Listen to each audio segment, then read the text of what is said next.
All right, buckle up, everybody, because today we're diving headfirst into some serious global power shifts. Yeah, this one is a big one. It's all about the move away from the U.S. dollar. It's heating up. It is Hmm. heating up in global trade, no less. And it's getting really interesting. We've got the BRICS nations making some really bold moves lately. BRICS, for anyone who needs a refresher, that's Brazil, Russia, India, China, and South Africa. right.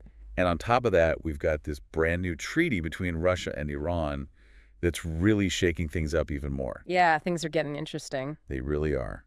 And then we have Donald Trump back in the Oval Office. Oh, yeah, that changes things. His policies could have a huge impact on all of this. Definitely. It's a fascinating time to be keeping an eye on global finance. Absolutely. The U.S. dollar has been the king of international trade for decades, but BRICS is really looking to change that with this whole de-dollarization movement. Yeah, so they want to reduce their dependence on the U.S. dollar and shift towards using their own currencies, right? Right. For trade and for financial transactions. So let's break it down a bit. What exactly does de-dollarization mean? Like, if they succeed, what would that actually look like? So imagine you have a Brazilian company and they're importing electronics from China.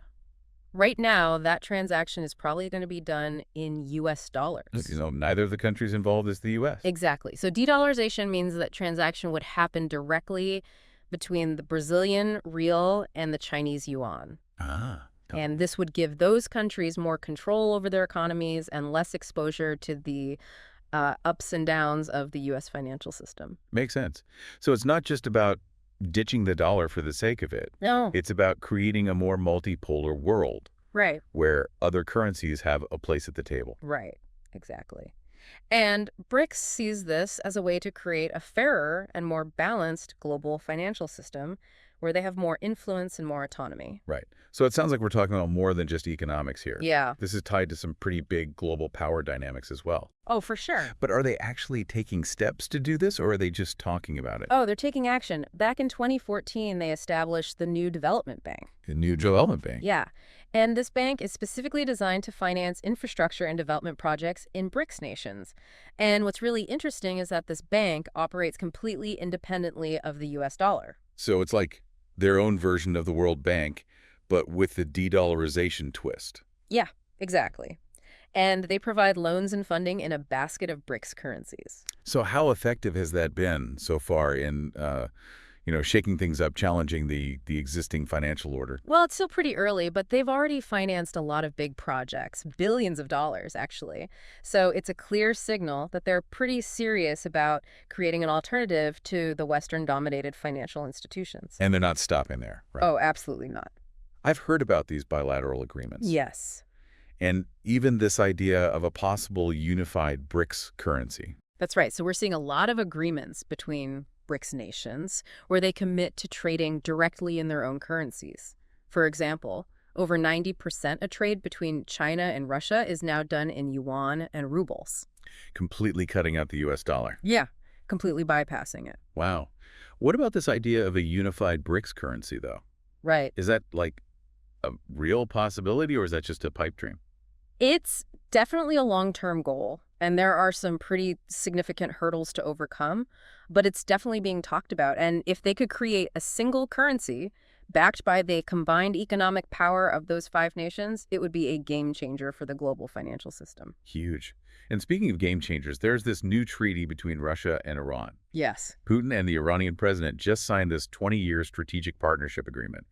It seems like a major escalation of their cooperation. This treaty is a really big deal. And it goes way beyond just strengthening their economic ties.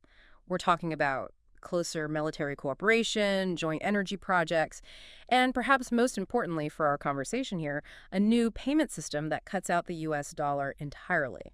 So they're really doubling down on this de-dollarization thing. Yeah, definitely. What's driving this urgency, though? I mean, is it purely about economics, or are there other factors in play here? Well, remember that both Russia and Iran are already under U.S. sanctions. Right. So this move can be seen as a way to further protect themselves from U.S. economic pressure.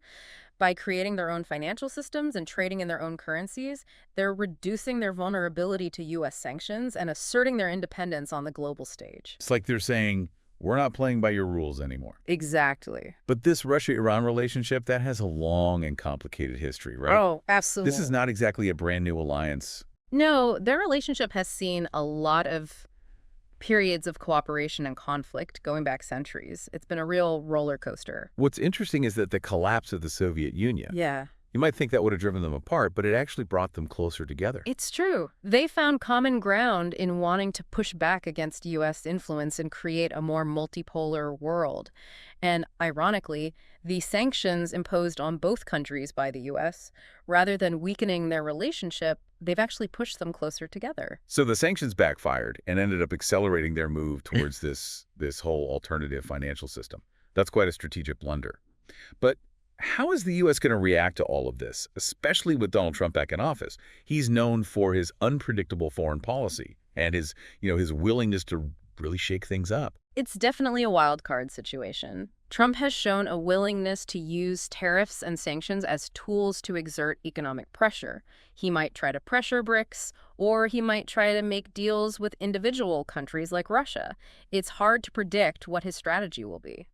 Yeah, it's a complex geopolitical chess game, and it's really anyone's guess what Trump's next move is going to be. Right. But one thing is for sure, regardless of what the U.S. does, BRICS is pushing ahead with these de-dollarization plans. Yeah. We've talked about the new development bank, the bilateral currency agreements, but there's another initiative that's gaining traction. Okay, tell me more. It's called BRICS Pay. BRICS Pay. Yeah. That sounds kind of intriguing. What is that exactly? So BRICS Pay is essentially envisioned as a unified payment system Okay. that would allow BRICS nations to make cross-border transactions without relying on the current system, which is dominated by the U.S. dollar and Western financial institutions.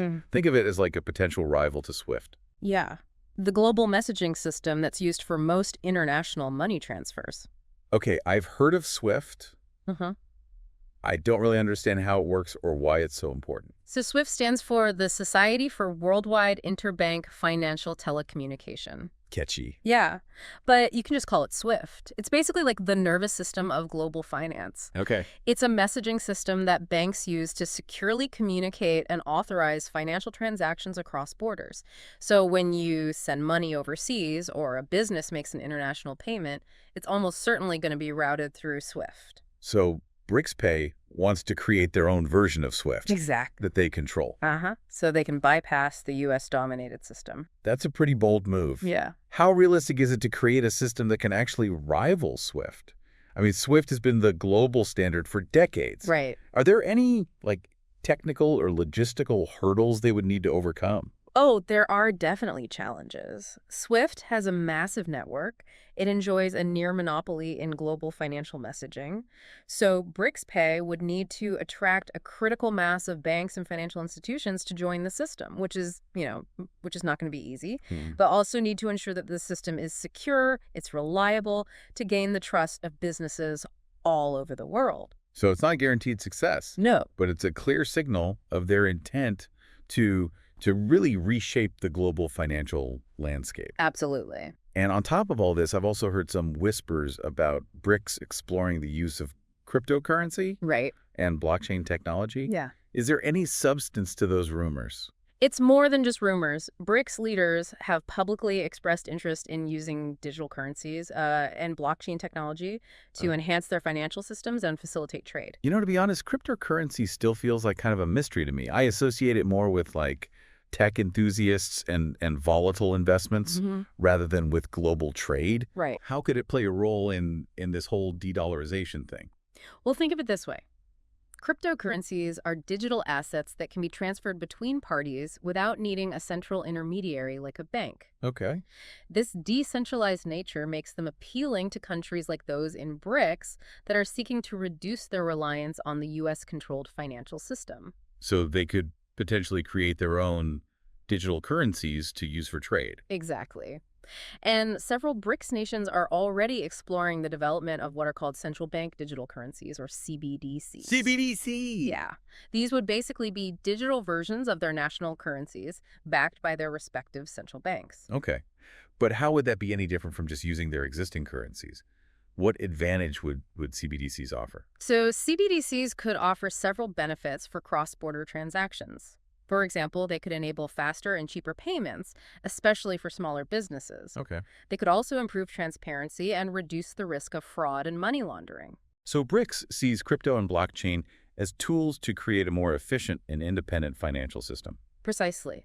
And it's not just about creating their own digital currencies. They're also exploring how blockchain technology could be used to streamline trade processes, like automating customs procedures and supply chain management. Okay, so it seems like they're really embracing innovation to challenge the existing global financial order.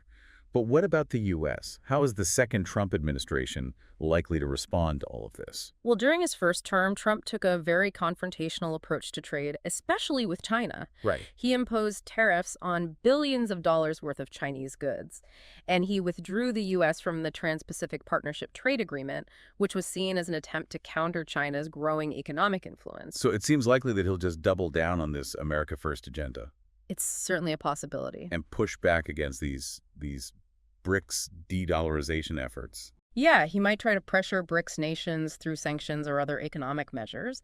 He could also try to forge alliances with other countries that share his concerns about BRICS's growing influence. But wouldn't that risk further escalating tensions? I mean, potentially even triggering a global trade war?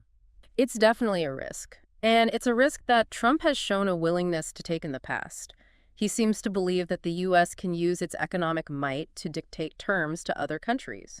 But the world has changed since his first term. Right. I mean, BRICS is a much more powerful force now, Oh, absolutely. and they're not likely to back down easily.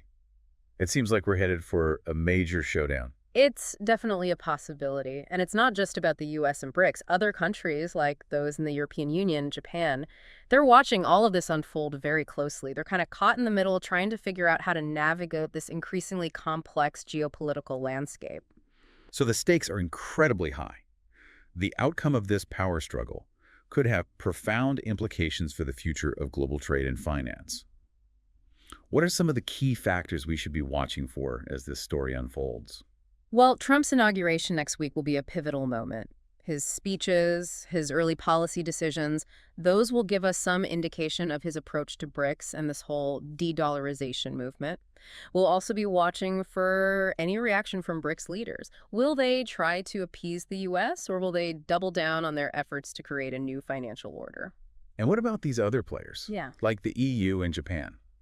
How might they react to the U.S.'s actions and to BRICS ambitions?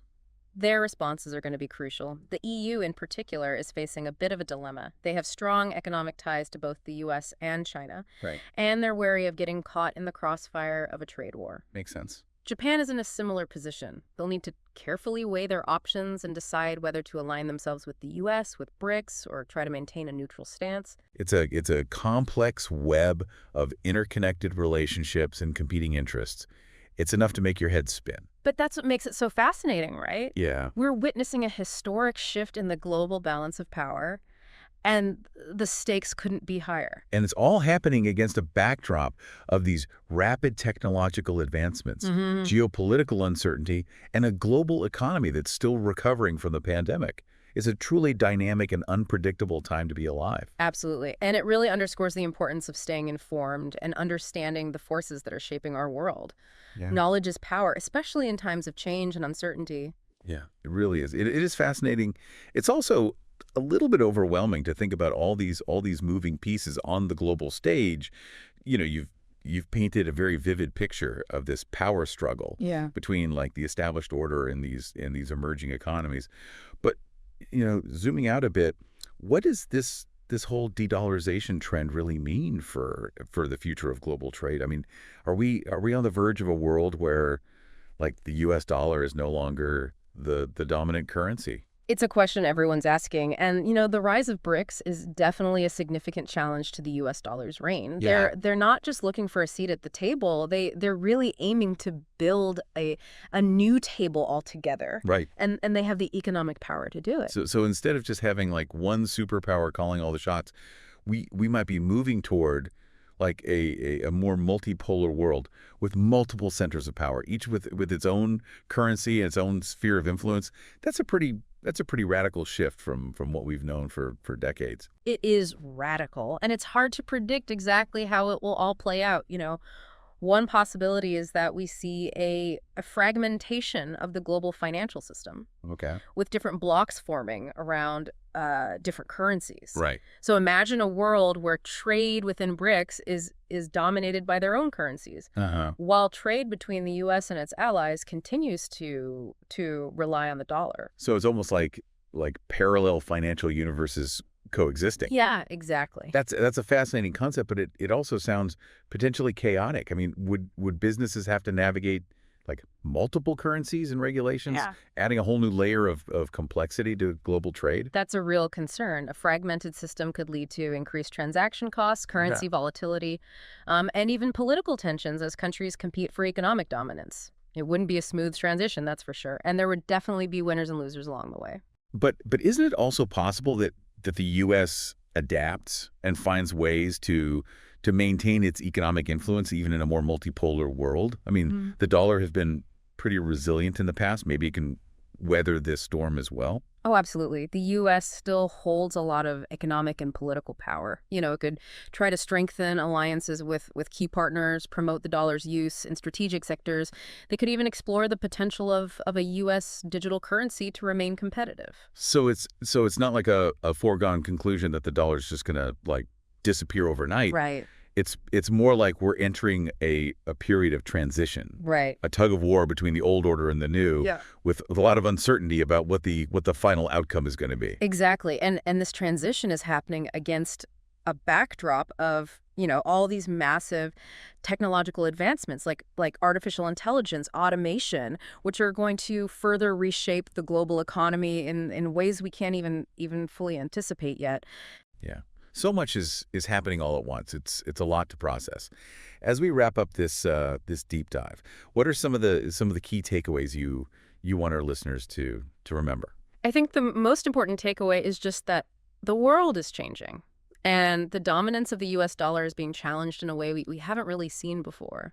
The rise of BRICS and their push for de-dollarization, that's a clear sign of a shifting global power dynamic, Right. and it's something we all need to be paying close attention to. It's a reminder that we can't just take the existing global order for granted. Right. Things are in flux, and the future is full of possibilities, both exciting and potentially unsettling. It's also a call to action. We need to stay informed, engage in these discussions, and be prepared to adapt to a rapidly changing world. The decisions made by governments, businesses, individuals in the coming years, those are going to shape the future of the global economy for generations to come. It's a sobering thought, but it's also an empowering one. Hmm. We have the opportunity to shape the future, but only if we're aware of the forces at play and willing to really engage with the complexities of the world around us. And that's what this whole deep dive has been all about. It's been a pleasure diving into these complex issues with you. It's through conversations like these that we can start to make sense of the world and our place in it. Well, thank you for sharing your expertise with us. And to our listeners, keep those minds curious and stay tuned for more deep dives into the most fascinating topics that are shaping our world.